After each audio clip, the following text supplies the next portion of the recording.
Mais uma vez, Amigo Gringo responde sobre o Dia de Independência dos...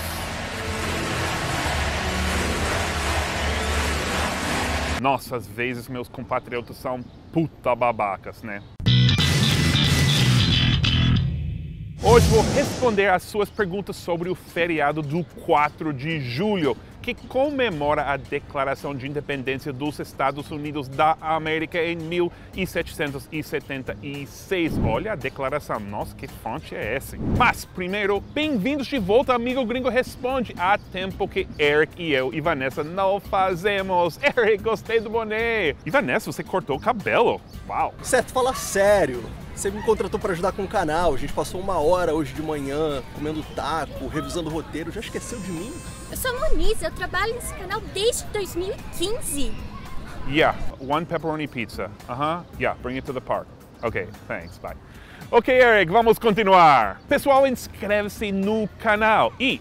Detalhe, respondi a mais perguntas sobre o 4 de julho no Instagram TV, @SeuAmigoGringo. Se sua pergunta não aparecer aqui, pode aparecer lá. A primeira pergunta é da Amanda Ortega. Bom, na verdade, de uma aluna dela, ela é professora. E a aluna perguntou: nos Estados Unidos, vocês estudam sobre a independência dos demais países do continente americano? Aqui no Brasil, a independência dos Estados Unidos é conteúdo obrigatório em história. Amanda, ou seja, aluna da Amanda, pergunta excelente e assunto complicado. Como os fãs do canal sabem, não tem apenas um conteúdo de história nas escolas dos Estados Unidos.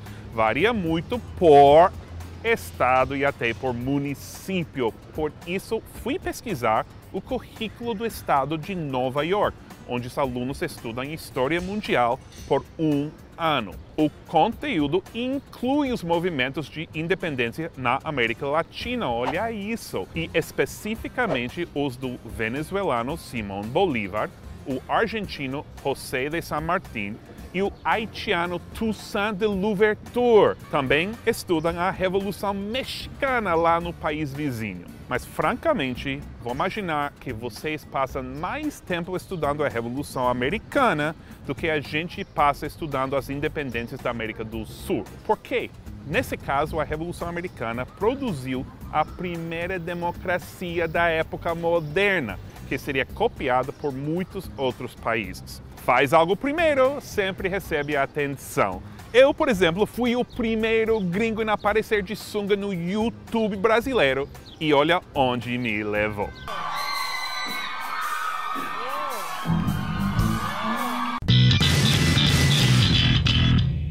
E agora o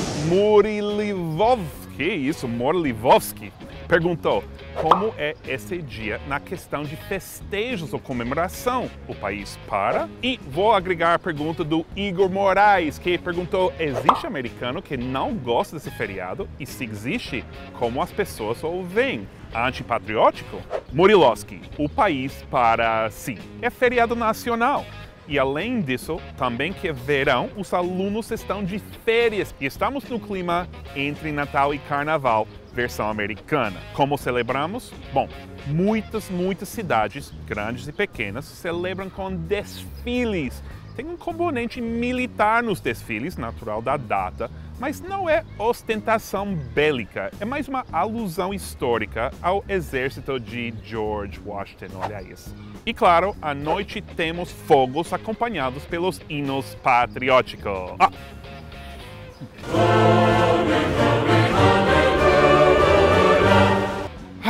Nossa.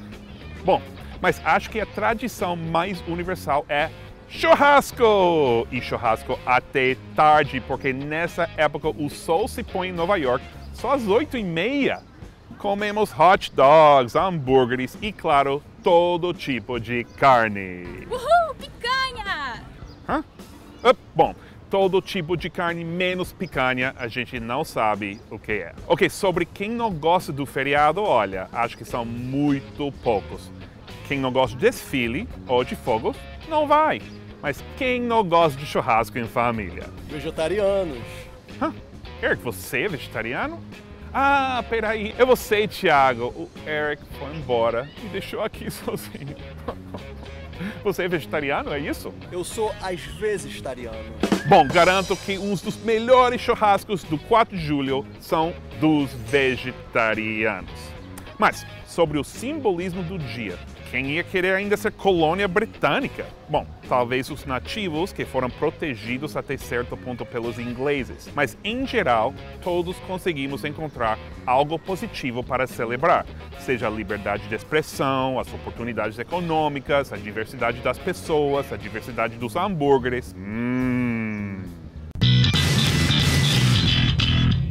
Ok, agora a Nina Love Metal perguntou pelo Instagram: amigo gringo, vocês costumam prolongar feriados? Tipo, quinta-feira e já aproveita a sexta também? Bom, eu sei que no Brasil isso nunca ia acontecer. Vocês não gostam de férias, né? Mas a gente adora. Brincadeira, todo mundo adora de férias. Mas a tendência de fazer isso aqui não existe tanto quanto no Brasil. Não é por ser menos preguiçoso do que vocês, é que muitos feriados caem num dia específico da semana, que é sempre segunda-feira. Tem Labor Day, Memorial Day, President's Day, Martin Luther King Day. Olha, 4 de julho é uma das poucas exceções.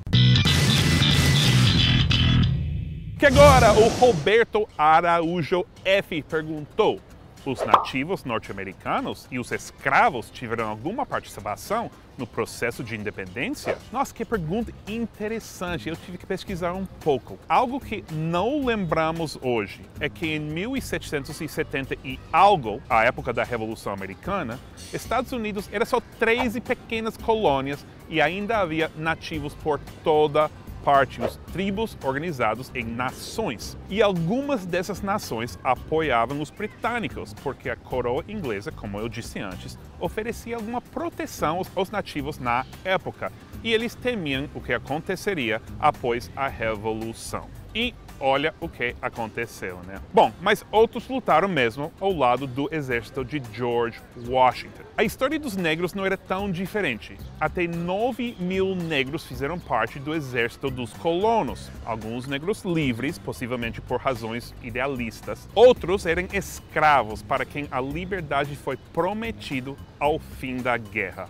As promessas não sempre foram cumpridas. E olha que interessante, a primeira pessoa que morreu pela causa dos americanos se chamava Crispus Attucks e era parte negro e parte índio. Ao final, o resultado. Apesar dessa frase mais famosa da Declaração de Independência, consideramos estas verdades como auto-evidentes, que todos os homens são criados iguais.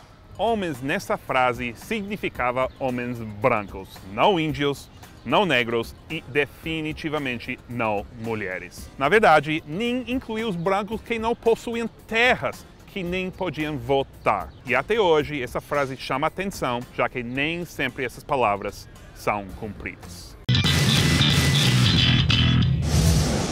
Ok, quero dar mais uma vez as boas-vindas ao Thiago, que agora faz parte oficial do canal. Olha, eu sei que não é o Eric, esse puta babaca que nos abandonou, mas ele é ótimo, vocês vão ver. E agora essa aula de nova-iorquês, que vem de uma pergunta de Thiago Matos. Ah, Thiago, é você. Entendi.